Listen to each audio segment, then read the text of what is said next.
Would you rather have everything you've ever wanted right here, right now, or would you have ups and downs, contrasting experiences, and continuously getting new wants that you may or may not have in the future? It might seem like a silly question, but the reason I'm asking you this is because this morning I woke up and realized a little fun fact about myself that I didn't ever thought I would realize or come to, which is I seem to be a contrast loving kind of gal. I seem to actually enjoy not having all of the things I want all of the time.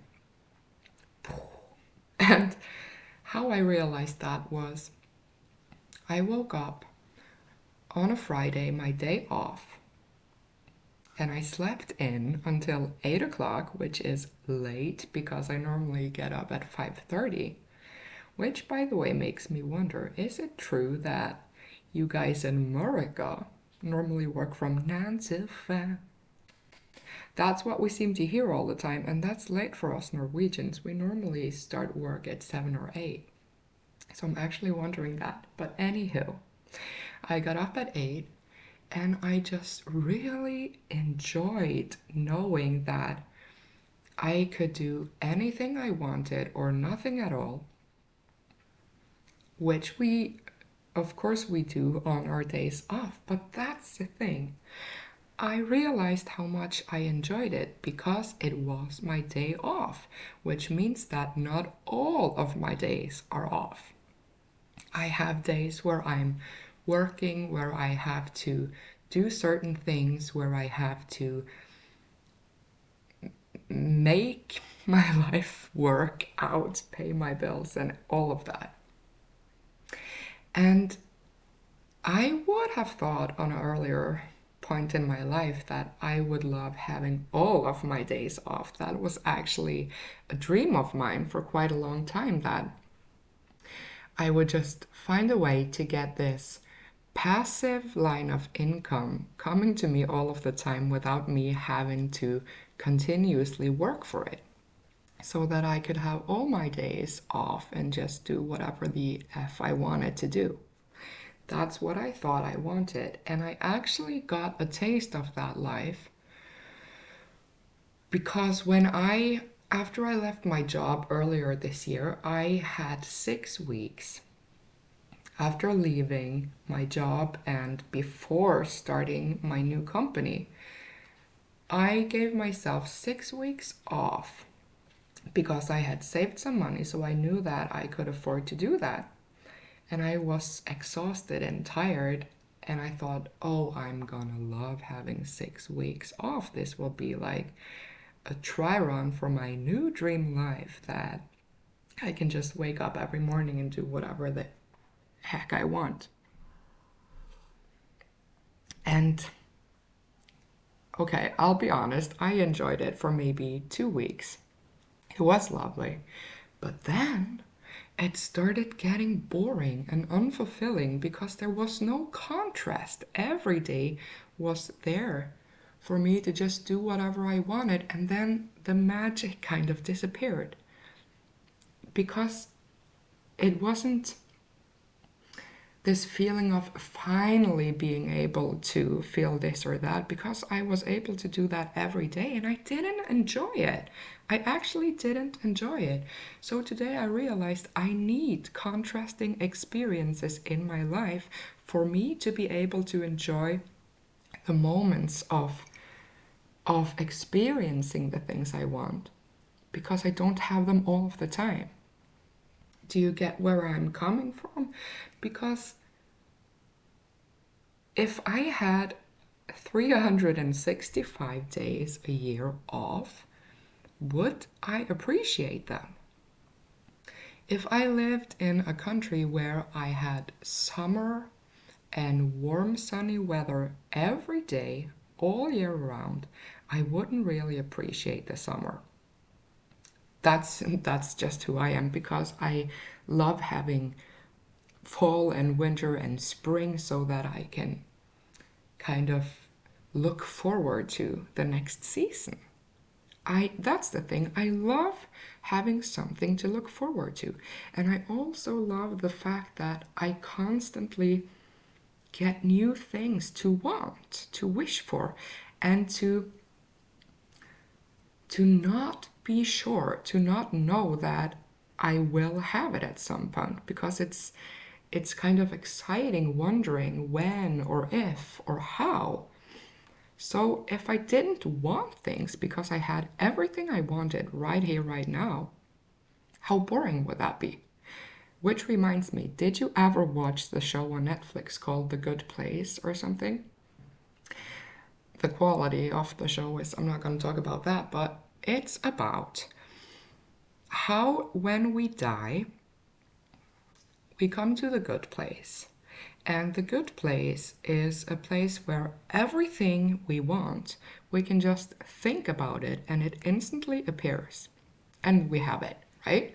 So the people that died and went to the good place, of course they loved it for a while. But then they got out of things to want because they have thought of everything and they had it.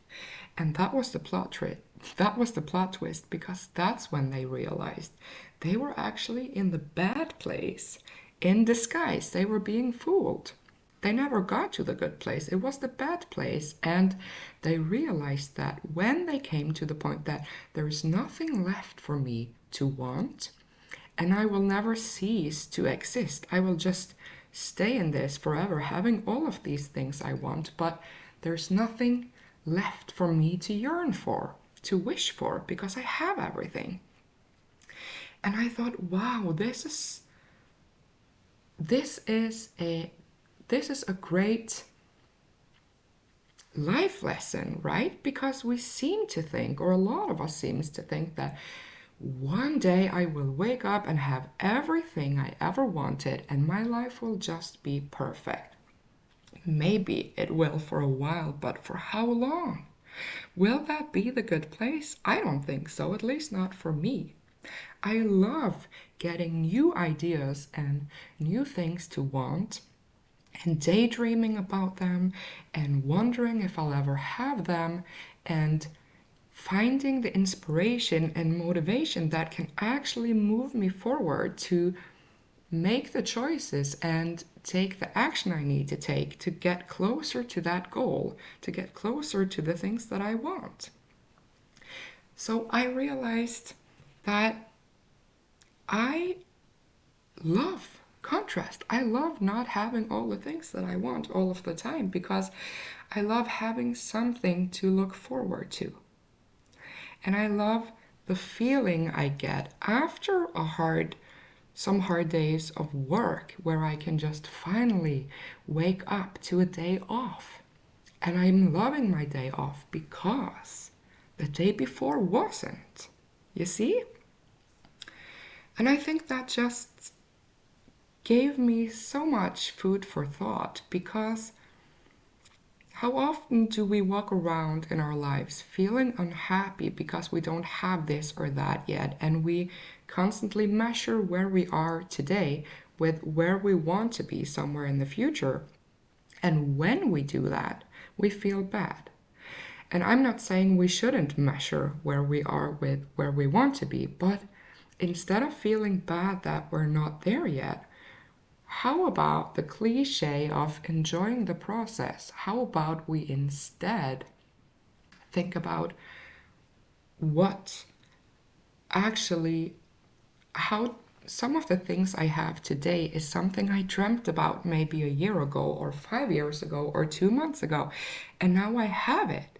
So how about I appreciate those things on the way to my goal, instead of constantly measuring here with there, because that's a big leap. And of course that will make me feel bad. So what if I instead think about the things that I have, because my goal is still to have a different kind of work than I'm doing today.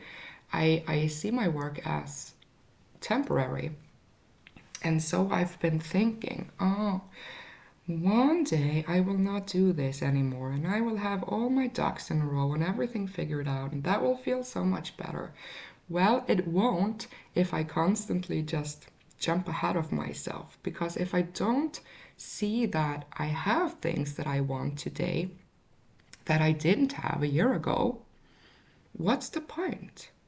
And what's the point of our lives if we will never have new things to look forward to or to want and to yearn for and to work for? How boring would that be, honestly, if you just think about it? And the world is filled with examples of this, mostly related to money, right? Because we all want money, and we should, because money, well, it can't buy happiness, but it can buy a lot of things, and it can give us freedom. And I love freedom. I want freedom, but look at the people that had shitloads of money. How good do they feel? I'm talking about the ones that have all the money they could ever wish for. They can buy everything, they can have everything, and they seem to be some of the most unhappy people in the world. And I think that's because there's nothing more to want, or that they know that if they would wake up tomorrow and want something more, they can just go get it in a second. So maybe we are beings that thrive on being in a process, and we just misunderstand it because we constantly think about where we should be and think that everything would be so nice then when we have this and that. But if we don't have the ability to enjoy where we are today, we will never be able to enjoy having those things in the future either, because we will constantly be comparing it to something next year or something in the future that's not there yet. And we should look forward to things in the future, but we should do it from a place of finding joy where we are today and finding joy in knowing that we always will want more. That's my morning coffee thoughts for today. I love not having everything I want in this moment, because then I could just go to bed and stay there. Nothing would keep me motivated or inspired. Contrasting experiences is something we truly need to find out what we want and then to go for it. If everything I wanted was just handed to me, would I really and truly appreciate it? Or does it feel better if I got it because of inspired actions and steps that I took myself because of the contrasting experiences I've had in my life? That's it for me today. Thank you for listening.